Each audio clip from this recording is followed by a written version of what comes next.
কথা আছে, মা কখনো চলে যায় না, সে শুধু রূপ বদলায়।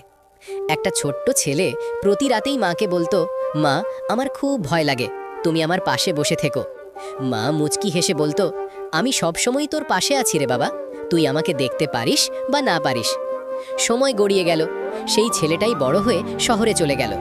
একদিন হঠাৎ খবর এলো, মা আর এই পৃথিবীতে নেই। ছেলেটা দৌড়ে গ্রামে ফিরে এলো। মায়ের খালি ঘরটা দেখে নিজেকে আর ধরে রাখতে পারল না, ভেঙে পড়ে কাঁদতে লাগলো।